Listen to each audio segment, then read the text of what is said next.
أهل البدع في كل زمان ومكان ليسوا من الواضحين. Ils ne sont pas parmi les gens qui sont clairs. Parce que s'ils sont clairs, l'ambiguïté c'est bon. Mais ils ne sont pas clairs. Ils vont dire une parole qui comporte plusieurs. Ils vont dire quelque chose ici et là-bas. Quand on va les conseiller, ils vont dire que c'est pas. Ils ont toujours des paroles qui sont mortelles. Celui qui vient te dire là, vous livre le Coran, non. Il y a deux choses. Si tu dis non, que voilà ce que tu as voulu, il va dire non, non, non. Il te voit, tu es un sunni, c'est quelqu'un, il veut marcher avec toi. Mais en même temps, il va venir avec le sens qui te convient. Et puis il vient avec le sens qui convient l'autre là-bas.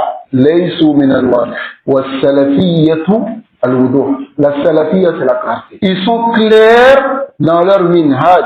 Ils disent clairement les choses. Ils ne se cachent pas. Ils disent ouvertement. Et parmi les comportements aussi des innovateurs, il y a ce que les savants dénonçaient. Tel que Omar ibn Abdelaziz, il a dit cela. Si tu vois des gens, ils se prennent en privé, ils se disent des choses en privé entre eux, en dehors des autres,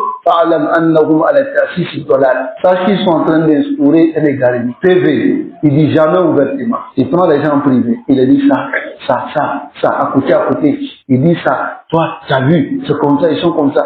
Et moi, le salafiste, il ne coupe pas ce qui est en privé en ce qui concerne les affaires qui étaient déjà étalées sur la toile. Il dit, écoute, t'assois des pattes.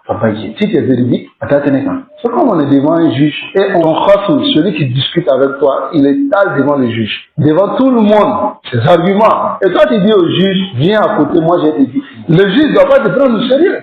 Les majalis sirriya, ça vient de Moutaria, sinon les salafiyos ne sont clairs. Qu'Allah nous accorde cette clarté. Et on voit certains Shabbat tomber dans les ambiguïtés à cause de ça. Par exemple, il y a un problème, un prédicateur se lève, il fait rad sur les oustats. Ils disent, bon, vraiment ce que le prédicateur a dit là, il y a des choses, c'est vrai, ça peut être faux. Et puis maintenant, ils disent non, comme lui il a donné sa version, l'autre prédicateur a donné sa version, lui va lui demander une version de son message. Voilà l'ambiguïté qui rentre dans sa tête. Ici, là, dans ce maqam, qu'est-ce qu'il faut à l'oustaz? Si l'oustaz ne reconnaît pas quelqu'un qui a attaqué dans son manhaj, dans sa aqida, il doit se défendre obligatoirement ou bien se repentir s'il reconnaît l'erreur. Mais si tu vas te voir en privé là, je pense qu'il va te dire quoi? Quand il y a un conflit entre une femme et puis son époux, le juge, pour régler le problème entre eux, il fait quoi? Il appelle les deux, il les fait asseoir, ou bien. Mais si tu appelles la femme d'abord, c'est comme à l'époque des salades, il y a une femme qui est arrivée vers un juge. Elle a commencé à pleurer. Zawji, Yafal, Wayafal. Elle a commencé à pleurer. Il y avait quelqu'un à côté du juge, il a dit, c'est une mauvaise personne. Le juge lui a dit, dis-toi, malheur à toi. Qu'est-ce que tu dis au sujet des frères de Youssef? Ils sont venus pleurer. Alors que c'est eux qui ont fait du tort à Youssef.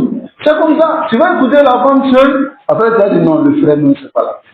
Mais après, quand tu le fais asseoir les deux, tu te rends compte que, il y a beaucoup de choses. Quand on réplique sur un prédicateur pour une erreur qu'il a fait, il doit justifier publiquement son erreur. Maintenant, c'est pas totalement le voir. Si tu attends ce qu'il te dit qu'il a tort, jamais, quand il va commencer à te raconter même, il va te dire, moi, je ne sais pas, ce frère-là, il a quoi envers moi? Et puis, comment ça fait?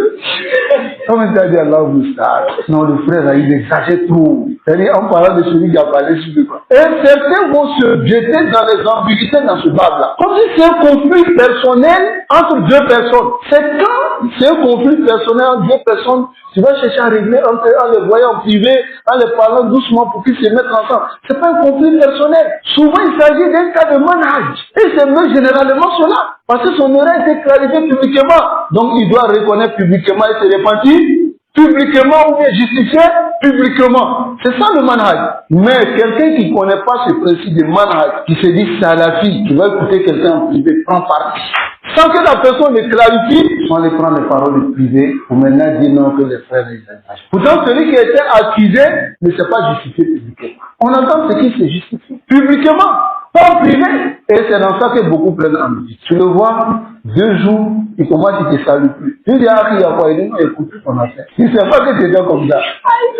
Mais tu dis, il y a quoi? Explique-moi. Il dit, non, c'est bon. C'est déjà tranché, c'est bon. Je ne passe plus même, c'est bon, on vous connaît. Est-ce que c'est ça l'équité? C'est pas ça l'équité, les frères. Qu'Allah nous accorde la. C'est ce qui rend beaucoup de jeunes aujourd'hui inconsistants sur une position. Tarahu yawman ma fulan. Tu le vois un jour avec un tel. Il te dit non, moi je n'ai pas compris que ceux-là ils étaient comme ça. Après quand on lit fulan, si c'est heureux, il dit ah non, il se retourne dans son coin. Après encore quand ça sort encore, tu vois, il dit ah j'ai fait. Où on va partir maintenant? On ne sait pas où on va partir. C'est toi-même qui t'es placé dans l'ambiguïté. Ta'arif al-haq, ta'arifu ahla. Connais la vérité, tu connaîtras les gens de la vérité. La vérité, elle est unique, elle n'est pas deux, elle n'est pas trois, elle est unique. Qu'Allah nous apporte la compréhension. Les majalis sirriya, ça vient de Moustaria. Sinon les salafiyos ne sont clairs.